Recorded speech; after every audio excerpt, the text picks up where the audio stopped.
because today we're going to start the show with a real honor. Joining us live on KHUM is Martha Reeves of Martha Reeves and the Vandellas, one of the unmistakable voices of Motown and Rock and Roll Hall of Fame, a voice behind songs that are woven into the fabric of American music. And also joining us on the conversation is Chris Roe, Martha's co-producer, who can help us get some information on the album side and the behind the scenes of what is coming next. But right now, I don't want to waste any seconds. This is one of those radio moments where I'm both very nervous and excited. I'm just grateful we get to share the time with you. So let's get into it. Please give a warm KHUM welcome to Martha Reeves and Chris Roe here on Radio Without the Rules. Hello. Hello. Martha, thanks so much for the time today. I wanted to start with honesty. I am nervous as hell to be talking with you, someone who has such connection to an industry that I have loved and had admiration for. But there's certain people whose lives and voices sit so deeply in music history that it just feels different when you get an opportunity to talk with them. And you're one of those people. So before I ask about the new record or Motown or any of it, after all of these years, walking onto stages, stepping into studios, doing interviews, carrying songs that people have lived with in their brains for decades, do you still get nervous?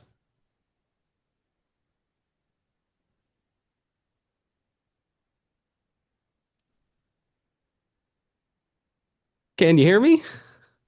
Well, how's my Wi-Fi work? Seems like there's some problem with it. How's my Oh, Wi-Fi? My Wi-Fi cool? I can hear you on our end. Okay. Yeah. All right.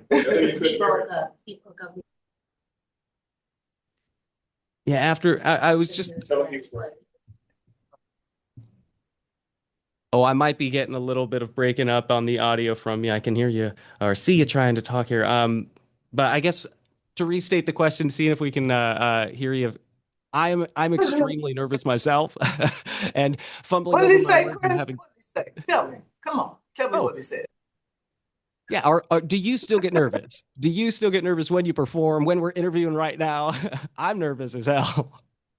I've learned how to use my nerves, make it a Okay. sense of humor. So if I can laugh at it, I can go with it. What are they You a gotta keep, warning gotta sign, a keep it kind of fun. Gotta keep it good. Gotta keep it nice. Yeah. absolutely, absolutely. And in the opportunity to kind of like think about talking with you and going through a lot of the information that has been covered about your life and your story and all of the different connections and points of contact you've made over the years. Um, I've been thinking about the 6 degrees of Kevin Bacon, kind of, except with music. You're connected to so many different musicians. Um, does does that ever uh, feel like you're sitting at the edge of this huge web of music history? I'm someone sitting down just wondering. You have a life that has been well lived, and I would say like when somebody calls you a legend, does that feel weird, strange, or foreign to you at this point? I've earned that. I love it. Love the fact that I'm still here. I've studied the legend and the way for me. So it's all a continuation of the lessons being taught and learned in this business. It's all education. It's all about what you can learn and what you can grasp and use in your delivery. And I'm very excited about having my dreams come true and having some recorded miracles that I didn't dream of, but I'm so glad that I've arrived. And you've spent your lifetime being asked about past, I'm sure. But what part of your present right now do you wish people asked more about? I don't want them to ask me. I want them to read my book and listen to my music and pray with me that everything is all right. Now, when looking at some of those songs, those classic hits that have kind of put your name in the ears of a lot of people who are recalling and remembering, was there someone in those studios, those stages, those labels, offices that made you feel like you not only belonged in the room, but that this future was where you were headed? Somebody who gave you that Polaris, that northern star to follow. Everybody. I can't say who hasn't in my life affected me to the point of where I am now. I've been led and directed at every step of my life. It started with mama, baby, and daddy. He put me between him and his guitar and taught me songs. So We didn't have TV in my first days that I remember. So a lot of the fun was just with dad and mom and brothers and sisters playing the guitar and singing in the house. So it's a natural thing for me, and it's something I enjoy doing, and something that God has directed me in, and told people that, hey, I might be worth listening to and recording and making disco hits and all kinds of wonderful things that happen because of the talent God gave. Yeah. Well, at the you were discovered and put in those rooms at such a young age, and for young singers right now who are out there practicing their voice lessons and under different genres, different styles, and trying to make their own way, trying to find their own voice. What do you think would be the difference, looking back on your experience, between your confidence and your courage as an artist? Well, I'd like somebody to tell me that. That'd be difficult for me to examine myself and tell you how I felt before and after. It's just a joy to be alive and to be here. And I'm glad about it. Absolutely. And looking at a lot of these older songs that people feel like they share, I always wonder with artists the sense of ownership that we have over music or of our creative expressions. When you think of a song like Dancing in the Street, does it feel like your song or does it feel like everybody's song? To be honest with you, it's Marvin Gaye's song. He wrote it as an answer to the riots and all the confusion that was happening at the time in the world. It was a song dedicated to the world, and Marvin chose to let me sing it. I first heard him sing it. They took his voice off when they put mine on, having a 4-track recording studio. However, uh, his version would have probably been more helpful in settling the confusion that was happening at the time he wrote it. It was to stop people from rioting and fighting and uproars, to peace and calm and dancing and music and good old dancing in the street. Man, and when you're choosing songs like that, as an example, it's a Marvin Gaye song that you put your voice to. When you choose a song, what does it have to give you before you're willing to give your voice to it? You went way past what I said. Marvin called me in the studio. I guess I didn't say it. He called me in the studio and asked me to sing his song. He was supposed to be the one at fault for the riots ending. It was a movement, and I've been used for quite a few movements in this walk of life. Uh, it stopped riots. I mean, it was Marvin Gaye's song, and he gave it to me. I'm very honored and flattered. And the incident, I can't recall all of the points, details of it, but it was a joy just to go inside and to talk to Marvin, as talented as he was.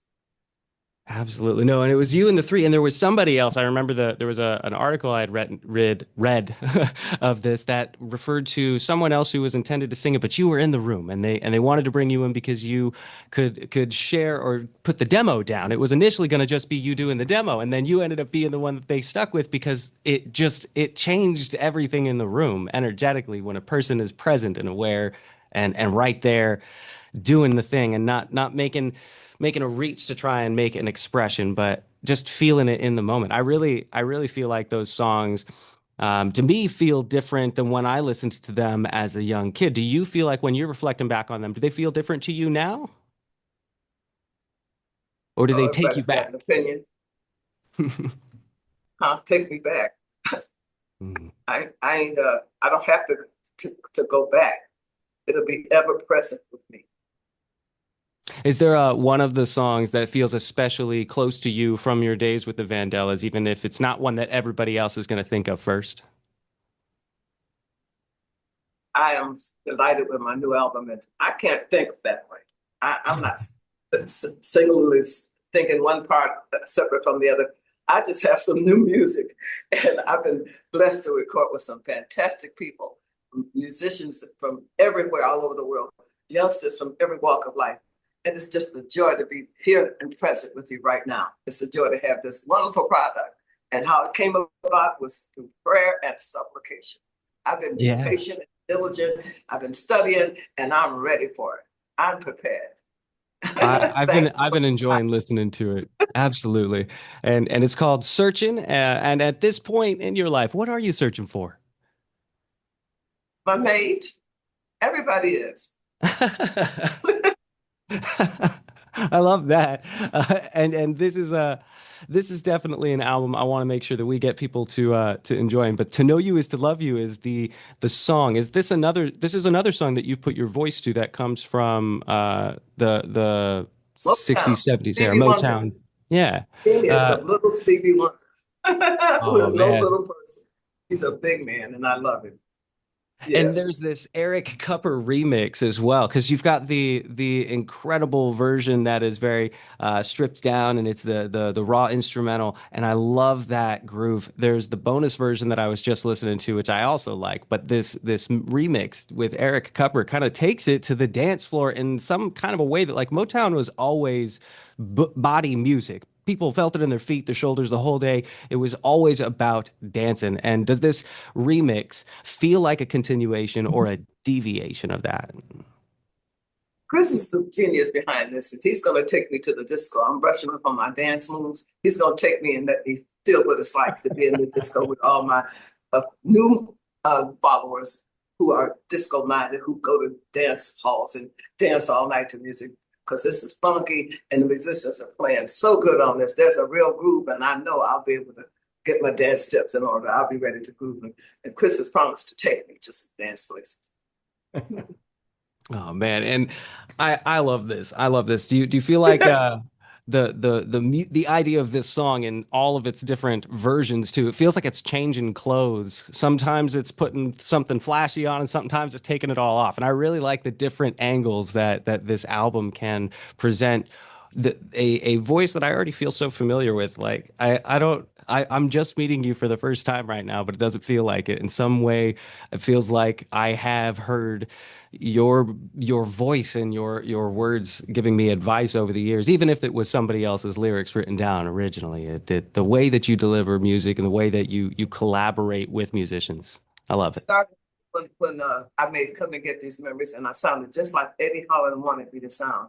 I emulated him word for word, lyric for lyric, a vocal intonation, and I pleased him so much. So I learned how to capture lyrics from my mom. She said, "Don't sing it unless you can feel it." So Come and Get These Memories is jazz. If people realize what it is, and it's played by jazz musicians. So it's just an extension of the Motown sound, and I'm enjoying every minute. It's growing and growing and growing, getting better and better, and more love is being put into it. Mm. I love that as well as there's so much excitement to come from what is yet to come from this album. It's just right now been breaking out through the charts. Chris was telling me just before we hopped on air some of the it's like in the 30 top 30 on the East Coast. No, Yeah, that's it debuted on Music Week's commercial pop dance charts in the UK. In the UK. And it's basically the Billboard magazine version in the UK and Europe. And we debuted at number 31 3 weeks ago. Last week it jumped to 21, and this week it jumped to number 16.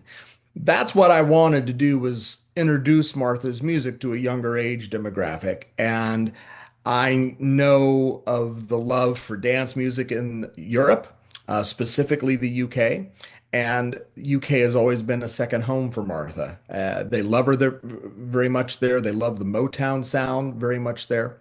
So the fact that we are at number 16 and Martha's 85, and you've got 18-year-olds dancing to her music in clubs, and it keeps climbing, is pretty incredible. And it's really something to kind of sit back and take a look at. I think it's a wonderful thing.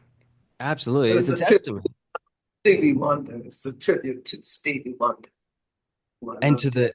the whole energy of the music of that era, because even listening back to it, it still moves right now. It doesn't, it's not as though listening to music of an older era, it's got like it had its time. There is some music that lives eternally, and I feel like that drive, that fire, that movement, that dance energy, and also the messaging and the connection between so many people on the behind the song really keeps it alive in memory more than a song that doesn't that depth. There's so much depth to it. I really love what's coming out of this album, and I'm definitely going to be sharing a lot of it coming into the rest of the day. We've also got some dancing in the streets to get to.